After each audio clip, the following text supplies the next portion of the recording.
গণপিটুনি রোধে জেলা প্রশাসনগুলির জন্য একগুচ্ছ নির্দেশিকা জারি রাজ্য সরকারের। পশ্চিমবঙ্গে নারী নির্যাতন নিয়ে মহিলা মুখ্যমন্ত্রী নীরব কেন? রাজ্যসভায় জবাবি ভাষণে সেই প্রশ্ন তুলেছেন প্রধানমন্ত্রী নরেন্দ্র মোদী। চোপড়া কাণ্ডে আরও এক অভিযুক্তকে গ্রেপ্তার করেছে পুলিশ। কলকাতা হাইকোর্ট রাজ্যের বিরোধী দলনেতা শুভেন্দু অধিকারীকে রাজভবনের সামনে ধর্নায় বসার অনুমতি দিয়েছে। রাজ্য সরকার আরও 1.5 লক্ষ মানুষকে বিধবা ভাতা, বার্ধক্য ভাতা ও বিশেষভাবে সক্ষম ভাতার আওতায় আনার সিদ্ধান্ত নিয়েছে। ঘূর্ণাবর্ত জোড়া অক্ষরেখার প্রভাবে উত্তরবঙ্গ ও দক্ষিণবঙ্গের কিছু জায়গায় ভারী বর্ষণের সতর্কতা আবহাওয়া দপ্তরে। আসছি বিস্তারিত সংবাদে। গণপিটুনির ঘটনা আটকাতে রাজ্য সরকার জেলাগুলির উদ্দেশ্যে একগুচ্ছ নির্দেশিকা জারি করেছে। রাজ্যের এডিজি আইন শৃঙ্খলা মনোজ ভার্মা সব জেলার police super, rail police super, police commissioner সহ পদস্থ আধিকারিকদের উদ্দেশ্যে এই নির্দেশিকা জারি করেছেন। বলা হয়েছে যে গত কয়েক সপ্তাহ ধরে রাজ্য জুড়ে গণপিটুনির ঘটনার প্রবণতা দেখা যাচ্ছে। হাতে আইন তুলে নেওয়ার এই প্রবণতা কোনোভাবেই বরদাস্ত করা হবে না। প্রতিটি থানার পুলিশকে ব্যাপারে আরো সক্রিয় হওয়ার পাশাপাশি সিভিক ভলেন্টিয়ার এবং ভিলেজ পুলিশকেও আরো সক্রিয়ভাবে কাজে লাগানোর নির্দেশ দেওয়া হয়েছে। কোথাও কোনো ঘটনা ঘটলে বা এই জাতীয় ঘটনার সম্ভাবনার কথা শুনলে সঙ্গে সঙ্গে প্রয়োজনীয় পদক্ষেপ নিতে হবে। একইভাবে মানুষের মধ্যে আরো বেশি সচেতনতা গড়ে তোলার কথা বলা হয়েছে। প্রয়োজনীয় স্থানীয় ক্লাবগুলিকে এ বিষয়ে যুক্ত করার নির্দেশও দেওয়া হয়েছে। সোশ্যাল মিডিয়া মাধ্যমগুলিতেও বাড়তি নজরদারি চালাতে হবে। কোনো গুজব বা ভুয়ো খবর ছড়ানো হলে দোষীদের অবিলম্বে চিহ্নিত করে ব্যবস্থা নেওয়ারও নির্দেশ দেওয়া হয়েছে। আন্তঃরাজ্য চক্রে যোগ থাকার সম্ভাবনার প্রেক্ষিতে বিহার এবং ঝাড়খণ্ড পুলিশকে সঙ্গে নিয়ে যৌথভাবে অভিযানের কথাও নির্দেশিকায় বলা আছে। পশ্চিমবঙ্গে নারী সুরক্ষা নিয়ে মহিলা মুখ্যমন্ত্রী নীরব কেন?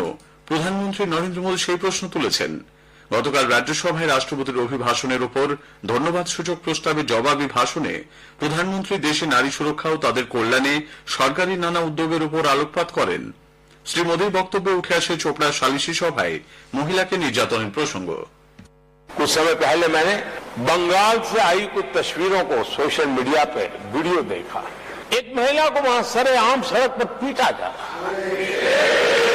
वो बहन चीख रही है, लेकिन वहां खड़े हुए कोई उसकी मदद के लिए नहीं आ रहा है, वीडियो बनाने में लगे हुए हैं। और जो घटना संदेश खली में हुई, जिसकी तस्वीरें रोंगटे खड़े करने वाली है, लेकिन इसके लिए पीड़ा उनके शब्दों में भी नहीं झलक रही है। इससे बड़ा शर्मिंदगी का चित्र क्या हो सकता है?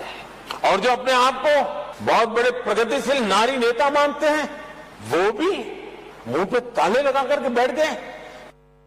চোপড়ার ঘটনায় তৃণমূল কংগ্রেসের বিধায়ক হামিদুর ইসলামকে শোকজ লোক দেখানো নাটক বলে প্রদেশ কংগ্রেস সভাপতি অধীর রঞ্জন চৌধুরী অভিযোগ করেছেন।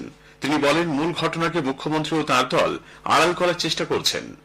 আজকে বাংলার মুখ্যমন্ত্রী চাপে পড়ে তার দলের বিধায়কের বিরুদ্ধে শোকজ করছে। এই শোকজ না, এটা একটা নাটক। চোপড়ার ঘটনা, তিনি নির্লিপ্ত ছিলেন। সারা দেশ জুড়ে যখন প্রবল প্রতিবাদ, প্রবল নিন্দার ঝড় উঠেছে, সেই নিন্দার ঝড়ে তার মনে হয়েছে এবার একটু মুখটা খুলে শোকজ করে তার দলের রকমারি পণ্যকে তিনি বাজারে বেচবেন। ধামাচাপা দেওয়ার একটা নতুন শব্দের নাম শোকজ। তাই ইসলামপুর থেকে বহরমপুর, দীঘা থেকে দার্জিলিং, এই বাংলা জুড়ে অপরাধ, নৃশংসতা, নিশ্চয়তার তালিকা দীর্ঘ থেকে দীর্ঘতর হচ্ছে। চোপড়ার ঘটনা নিয়ে পুলিশ উপযুক্ত ব্যবস্থা নিয়েছে বলে তৃণমূল কংগ্রেস নেতা কুণাল ঘোষ মন্তব্য করেছেন। তিনি বিরোধীদের ভূমিকারও কড়া সমালোচনা করেন। এদিকে চোপড়ার কাণ্ডে আরও এক অভিযুক্তকে পুলিশ গ্রেপ্তার করেছে। ধৃত আমিরুল ইসলাম দিঘলগাঁও এলাকার নাককাটির বাসিন্দা। ইসলামপুর আদালতে তোলা হলে গতকাল তার 10 দিনের পুলিশি হেফাজত হয়েছে।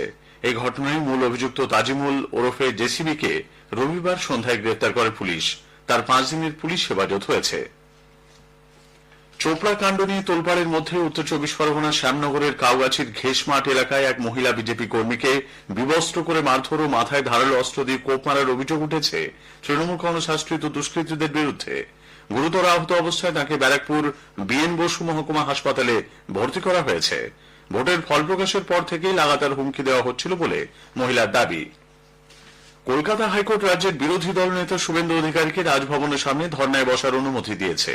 গতকাল বিষয়টির উপর শুনানির পর বিচারপতি অমৃতা সিনহা বলেন, 14 জুলাই রবিবার রাজভবনের উত্তর গেটে 10 মিটার দূরে বিরোধী দলনেতা শান্তিপূর্ণ অবস্থান করতে পারবেন, তবে এই সময় কোনো উস্কানিমূলক মন্তব্য করা যাবে না।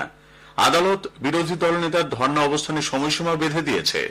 সকাল 10টা থেকে 4 ঘণ্টায় তিনি ধর্নায় বসতে পারবেন। এদিকে ধর্নায় বসার অনুমতি পাওয়ায় কৃতজ্ঞতা ব্যক্ত করেছেন শুভেন্দুবাবু। 14 জুলাই 300 জন অত্যাচারিতকে নিয়ে তিনি ধর্নায় বসবেন বলে জানিয়েছেন। কোর্টের কাছে আমার নীতিগত 14 জুলাই বসব।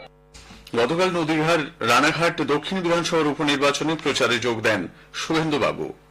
কেন্দ্রের বিরুদ্ধে বঞ্চনার অভিযোগ তুলে রাজ্য জুড়ে আন্দোলনে নামতে চলেছে তৃণমূল কংগ্রেস। এই লক্ষ্যে দলের প্রধান মুখ্যমন্ত্রী মমতা ব্যানার্জি আজ বিকেলে দক্ষিণ কলকাতার আলিপুরে সৌজন্য অডিটোরিয়ামে এক বৈঠকে উপস্থিত থাকবেন।